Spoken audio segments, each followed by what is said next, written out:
mesita. Mira la mesita. Mira la mesita, mira. ¿Bonita la mesita, tío? Qué bonita la mesa, ¿eh? ¿Has visto?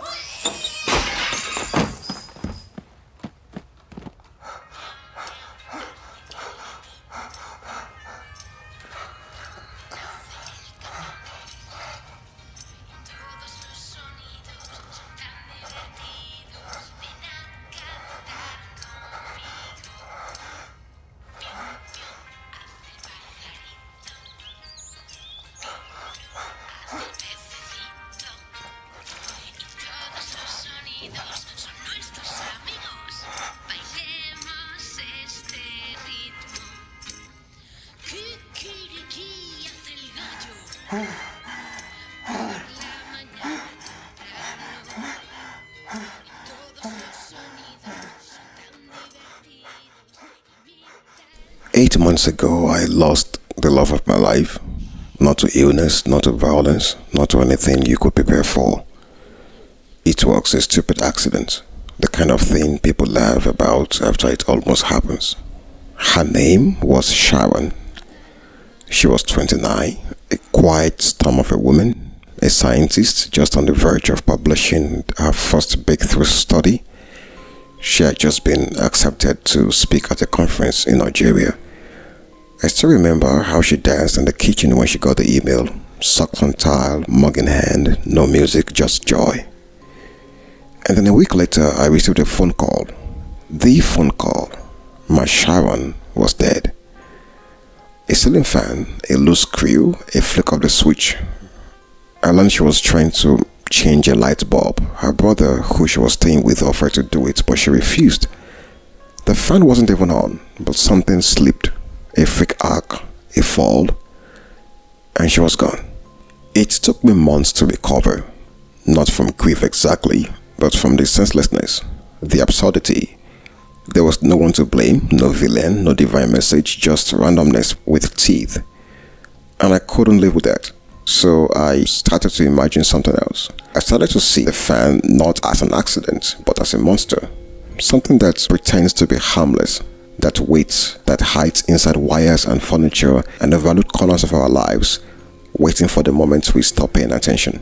So when I saw the coffee table, I recognized it immediately. The thing that killed my Sharon, the thing no one sees until it is too late, the monster that wears the face of the ordinary. During the movie, I remember the concept of peripeteia. Aristotle described tragedy as involving peripeteia, a sudden reversal caused by anagnorisis or amateur. But the coffee table is even darker. We often think of monsters as beings with teeth, claws, and eyes that watch from the dark. But what if the real monster is something that doesn't breathe?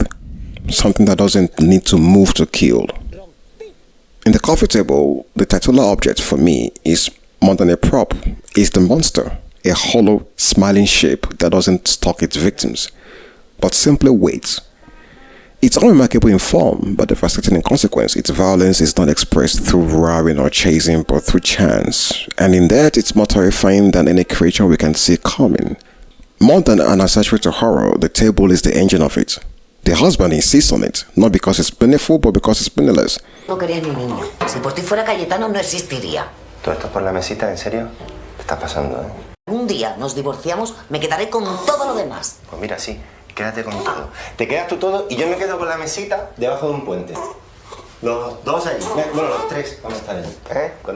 It is the hill he chooses to die on, and the hill on which his child unknowingly dies. It would be a mistake to think that the tragedy is a symbolic punishment for pride. Nah. It's a punishment for something worse. Insisting on something trivial and being punished by sheer cosmic misfortune. That's the table's power. Its monstrosity is not intentional. It doesn't kill because it wants to. It kills because it can. Because that's the terror of random objects carrying real consequences. The reason we don't see the table coming is because we are taught to fear intentional evil. But the horror here is that the table can't be suspected. It's just furniture, just a joke, just a small compromise, just a fan. It lulls both the character and the audience into believing that nothing significant is happening until everything collapses around it. The silence after the baby's death, And my Sharon is the echo of a crime committed by something that cannot speak. And yet the table sits in the room like a trophy, like a witness, like a weapon still warm from a kill. In this film, there is no ghost, no demon, no murderer. There is only a choice made over something mundane, a table. That's the tragic brilliance. A monster born not from myth, but from misalignment, from objects elevated beyond their meaning, from the way couples argue over couches and cutlery, but never imagine that one of those choices could end a life. The coffee table is the monster that lives in plain sight. It doesn't hunt, it just waits for you to choose it.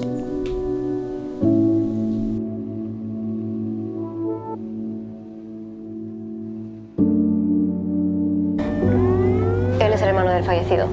Hemos intentado hablar, pero está en shock, que solo repite una frase sin sentido. ¿Una frase? ¿Qué frase? La mesita del comedor.